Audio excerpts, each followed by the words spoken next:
खर्च करना पड़ता है। सही कह रहा हूँ, गलत कह रहा हूँ? खुद से सोचिए कि यही प्रॉब्लम थी नहीं थी हमें।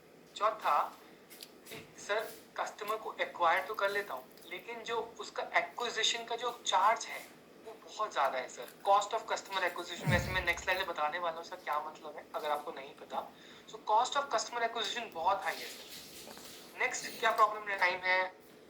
So please take your time. Okay, thank you.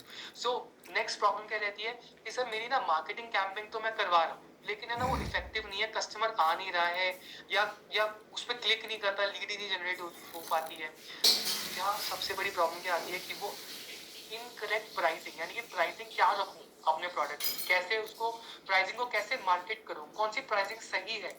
ये 6 बड़ी प्रॉब्लम्स रहती हैं मार्केटिंग से संबंधित। तो दोस्तों जैसे मैंने आपको बताया अभी तक, इनोवेशन जो होती है, जैसे मैंने आपको पिछली स्लाइड बताया, वो होती है डिस्कवरी, यानी कि जब आप सही सवाल पूछते हो तब आप डिस्कवर कर पाते हो, तब आप इनोवेट कर पाते हो। जैसे कि सोचिए ना, ऐसा तो नहीं है ना कि पेड़ से एप्पल नहीं गिरते थे, लेकिन जब देखा गया कि पेड़ से एप्पल क्यों गिर रहे हैं, रीजन जब क्वेश्चन पूछा गया तो समझ में आया ग्रेविटी है कि जिसकी वजह से पेड़ से एप्पल गिरते हैं। इसी प्रकार से आप देखिए कोई भी इनोवेशन जो भी हुई आज तक, वो क्यों हुई? क्योंकि सवाल सही पूछा।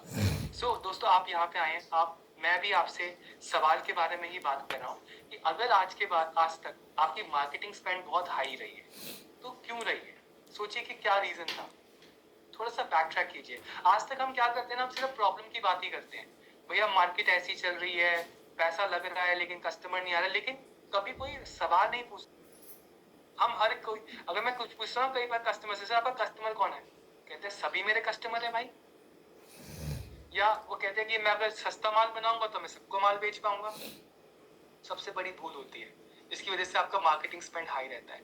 हमारे पास एक डेडिकेटेड फ्रेमवर्क है जिसका नाम है product positioning and value preposition, जिसकी मदद से आप मार्केटिंग स्पेंड अपनी रिड्यूस कर पाते हो और अपने सही कस्टमर को कैसे टारगेट करना है, यानी कि वैल्यू प्रपोजिशन। दोस्तों 4 प्रकार की वैल्यू होती है: इमोशनल, परफॉर्मेंस, फाइनेंशियल और रिलेशन।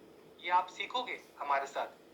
और अगर आपको नहीं समझना है इमोशनल, सोचिए ना, आईफोन इतना इतना इतना ज्यादा प्राइस होता है फोन का, लेकिन फिर भी लोग खरीदते हैं। क्यों? क्योंकि इमोशनल वैल्यू है ना।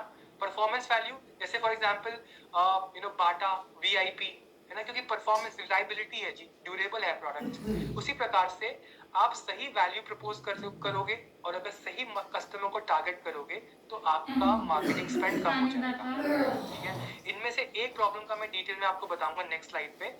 मैं आपको बाकी की प्रॉब्लम्स के कैसे सॉल्व होती है, कौन से फ्रेमवर्क से आपको बता देता हूँ। अगर आपका मार्केटिंग स्पेंड हाई